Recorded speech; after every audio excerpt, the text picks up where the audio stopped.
Welcome to this Prepared Life podcast where homesteading and the apocalypse meet. I'm Allison, your host. Hello and welcome to this Prepared Life. In October, I asked my Instagram followers for their questions, and we did a bit of a Q&A over the span of a week or so. And one of those questions was how to incorporate prepping as a lifestyle. And in response to that, I did an IGTV video answering that question, and you can find that at This Prepared Life. But I wanted to talk about that in just a little more detail here on the podcast. And for those of you who don't follow me over on Instagram, let's start with I think that there's a misconception that prepping or preppers, that our days are just full of prepper things. And I hope that if anything, this podcast and the stories shared here have showed you that women who prep are the same as everyone else. We are all just wives and moms and grandmas living our lives and doing laundry and working. We aren't dusting our bunkers and donning our battle gear on a daily basis in our prepper journey. We just happen to have food storage and supplies tucked away just in case, and we're ready for the things to come as much as we can be. Sometimes my days have a lot of what you might call prepper things going on. Maybe I'm filling the freeze dryer or packing Mylar bags. And some days I am so busy doing kid pickups and laundry and taking the dog's potty that it seems like nothing prepper like got done at all. So, how prepping is a lifestyle is all about our mindset. It's a mental focus on how we do things, why we do things, and what we are doing. So for me, having a prepper mindset means that we are actively working to remove ourselves from systems and specifically the food chain. I've shared before about our homesteading journey and our prepping journey, and that is our one of our biggest goals, to produce as much of our own food as possible on our homestead. And if I lived in the city, we wouldn't be able to have that goal because we wouldn't have a homestead, but I would focus on that differently. I would be finding local farmers. I would be stocking up on freeze dried goods. You don't have to have a homestead to be a prepper. So, there are three categories that I wanted to share about today that make up what I consider a prepper mindset. And the first one is our finances. For us, we prioritize our finances with our preps in mind. We make it a priority to pay off debt. We pay for things with cash. We budget for things. We save. We tell our money where to go, and we prioritize our purchases. We want a lot of things, but the next item we are prioritizing is a hand pump for our well. And yeah, we could just go on vacations and buy coffees and TVs, and life would be grand. But that's not where we believe our focus needs to be. And each of us gets to make our own choices and decisions. So for us, we make goals for our money, we prioritize our purchases, we budget, and we tell our money what to do. The second thing that makes up a prepper mindset is time. And there is only so much time in the day. I get that. How we manage our time matters. For us, a lot of our time is spent focused on things around the homestead that will meet that goal of food production. And we are okay with that. We don't go on fancy vacations. We spend a lot of time here doing projects and chores. And, as we add animals and things, it does get harder to go on vacations because you have to find farm sitters and people who can watch those things. But even before we had a lot of animals, we just didn't do that. Our focus was on other priorities. So my husband works, obviously, someone works, and he spends a lot of his time when he is not working, his breaks and evenings, doing projects that further our goals. And that is how he prioritizes his time. Tell your time what to do, make plans, make goals, and do them. Number three is knowledge and learning. And this is a big one. Part of our prepper mindset is prioritizing what we are learning.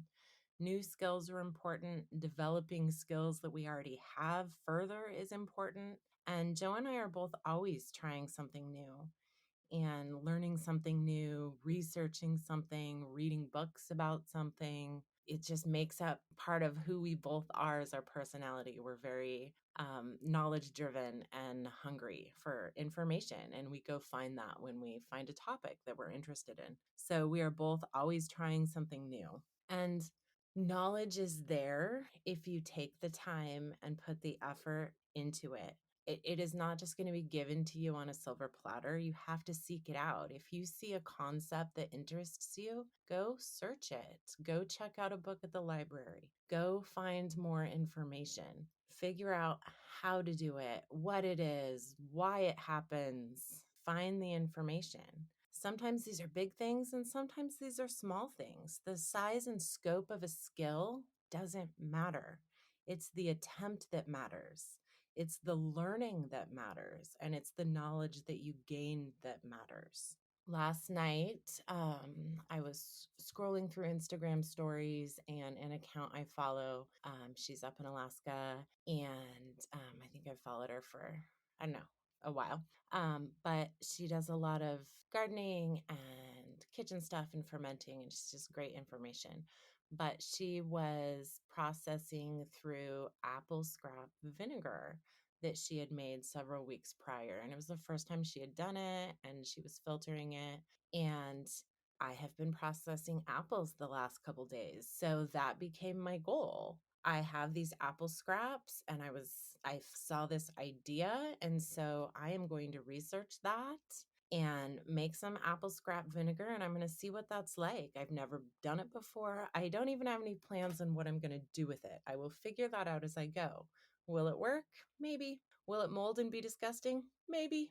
But it doesn't matter if it's a success or not. I will have the knowledge and I will have the hands-on experience of doing it. Trying something new isn't about perfection. I read something a few years back that I just really loved, and my kids have been in 4-H for years.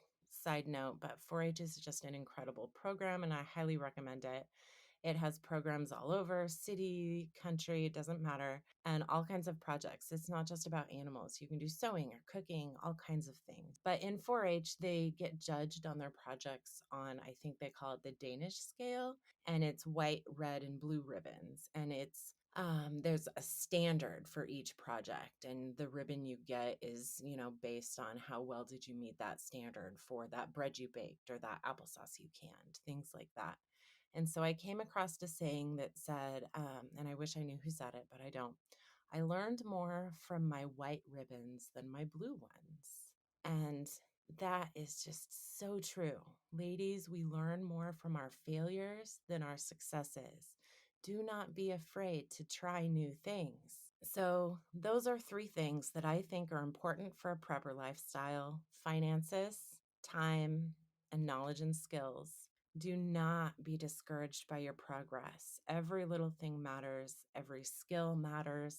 And I think when we are on social media, it is so easy to see these picture perfect squares and think that we will never get there. We get overwhelmed by the sheer volume.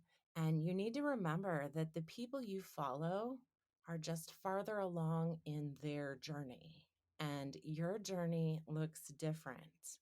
Those people didn't start yesterday. I didn't start yesterday.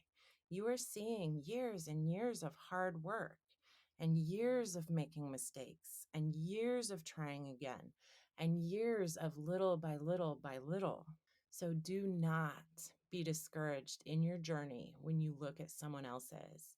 You were right where you are meant to be, and whether you make it to your next step is up to you. So learn from your failures, never give up, and prioritize your mindset to make preparedness part of your journey.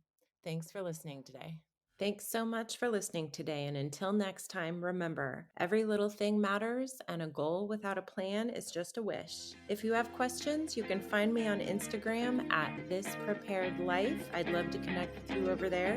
You can also find me on the internet at www.thispreparedlife.com. And if you enjoyed today's podcast, I would love it if you would leave me a review on Apple Podcasts.